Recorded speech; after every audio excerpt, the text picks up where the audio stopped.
What is up, Raiders of Teleria? My name is Charlie. This is New Raiders Only, and in this video, we have a progressive chance events with some new champions to pick from. If you are new to this style of event, this activity, this is kind of what it represents here: a 15x, a 20x, and a 25x chance to get specific champions. Note, it does not increase the odds of getting that level, that rarity of a champion. It just increases the chances of getting those champions if you get a champion of that rarity. Does that make sense? So if you get a legendary champion out of a shard, then you have a 15, 20, and a 25x chance to get one of the listed champions. It is running until Monday. The first round is running until Monday. And that's kind of what we're dealing with. Yeah, so it doesn't increase the chances of getting a higher rarity. It just increases the specific champions if you get that higher rarity, right? But then the question is like which ones to choose. It's pretty straightforward how this works. You actually click on the little location here. You have the various champion options here. You also have a couple of the epic options. And in this video, I want to talk about which ones to choose. If you happen to get lucky and get one of those, which ones you want to do. But before you do that, I want to tell you about a way to guarantee getting Uugo and Tagoar. They're amazing champions. Everybody should have them. I'm going to talk a little bit about the pros and cons in just a second, but if you sign up for Raid Shadow Legends with my URL in the link down below in the description or in the QR code on the corner, you're going to get Uugo and Tagoar and Grizzled Jarl absolutely free for just leveling up your account. You're also going to get 3 legendaries. You're going to get Corrado Fox Hunter. You're going to get Tholan Foulbeard with the promo code Demon Slayer. And you're going to get Luminacy the Gold Wing for just logging in 7 days in a row. If you want to guarantee get some of these champions, these exact champions, and there are some good ones on here, then try that link out in the description box down below. You will not be disappointed, and it's going to start you off to great things in Raid Shadow. Very well-rounded account in Raid Shadow Legends. So first and foremost, let's discuss Elva Autumnborn. So Elva here is an exceptional healer and support champion. Very strong buffs, cleanses debuffs, and revives allies. Really, really good in PvP arena, especially on defense and against clan bosses. You might not want Elva because she's got lower damage output. And if you already have a lot of top tier support champions, like if you already have Uugo and Tagoar, for example, then she is overall less desirable, right? Makes sense? Now, Duchess Lilitu is in the Demon Spawn, another legendary. Let's find you. Now, I really like this champion. This is like a Fallen Angel-esque. I really like the wings are great. Again, the nice spear. Oh, it's double-ended. I like it. Very good-looking champion, in my opinion. Another legendary support.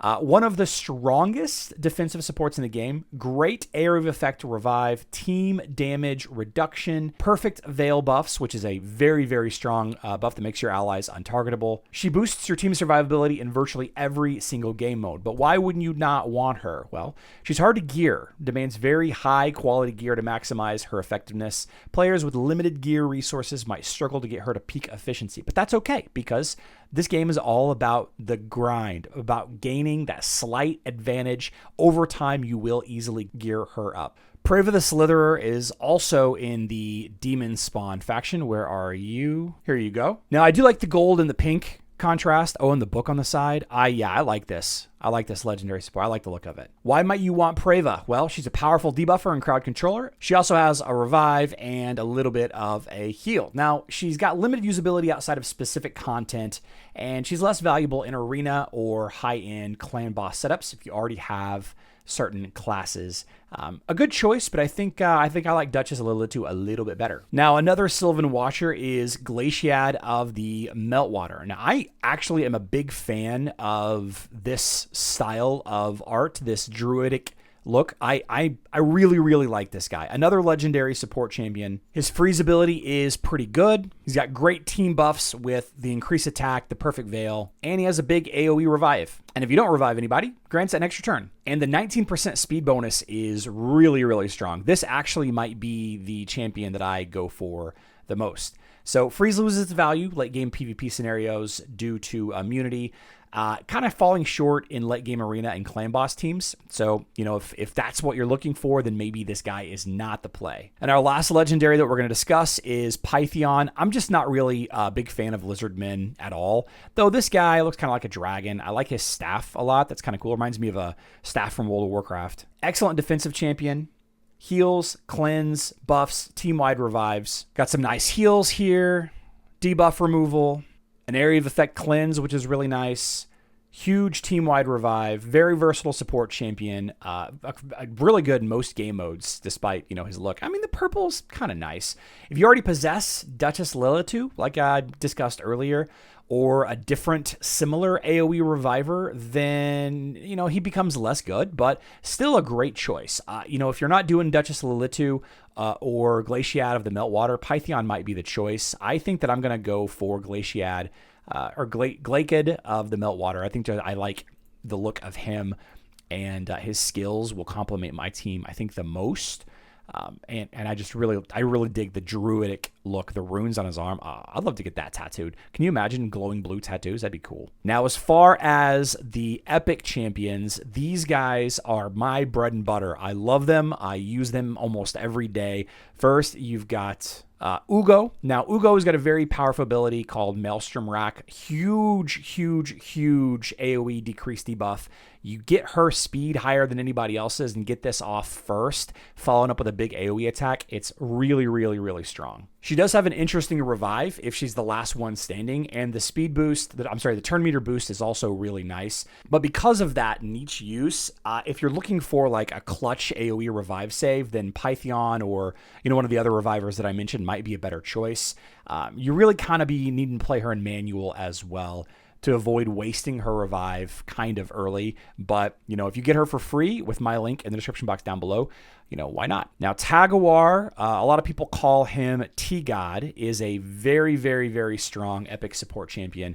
This guy has got the team-wide speed boost, got the damage reduction, nice revive all with the shield.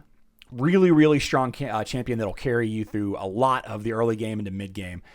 But since he is rare, just like Uugo, stats are a little bit lower, and because of that and other unique skills, or I guess linear niche skills, kind of loses his impact late game, becomes less viable as you build a deeper roster. So yeah, I don't know. I mean, I really like Tagoar, but going for him over Uugo, I mean, I think some people, depending on who you talk to, I think he's one of the best epics in the game. I think Uugo is also. I don't think you're going to be wrong with either of those. Now, Rector Drath is the last one that we're going to talk about, the Knight's Revenant. She is. I've done a video about her before, and she's pretty good. Where is she? Here we go. You can just buy her outright. If you're a newer player, you can go into the little season pass thing that you get first, and I think she's $14.99 to buy her outright. So, if you've done that, which many players probably did to get all of the great rewards, and because she's so effective, then obviously you're not going to want to choose her. But she does have the perfect veil buff for allies, which is really nice. Single revive only, continuous heals, cleanses, all of that. But she's a little slow, and she doesn't really have much direct damage or counters or controls, which makes her less useful in faster teams or blitz style teams, aggressive tempo teams. Struggles early game, right, where you're looking for more damage. Later on, whenever you're more about control and sustain, then, she might be more interesting depending on the rest of your team. But if you're going for the super fast route, definitely not. So, whenever we go back to this, I'm going to put in my picks and lock it in. I don't think I'm going to have any luck because it's just such a low drop rate. We're going to go with Glaciad. I'm not sure exactly how to pronounce that. And I already have Uugo and Tagoar. I'm going to put Rector Drath in because it's just the one that I don't have. Because, again, like I said, my link in the description gives you these two champions absolutely for free. No 10x chance, no 15x chance, no 25x chance. Let me know in the comment section down below which one of these champions you're going to be chasing, and let me know if you agree or disagree with my discussion about each of them in turn. I'm looking forward to hearing your comments down below. I love you all. Good luck in Teleria.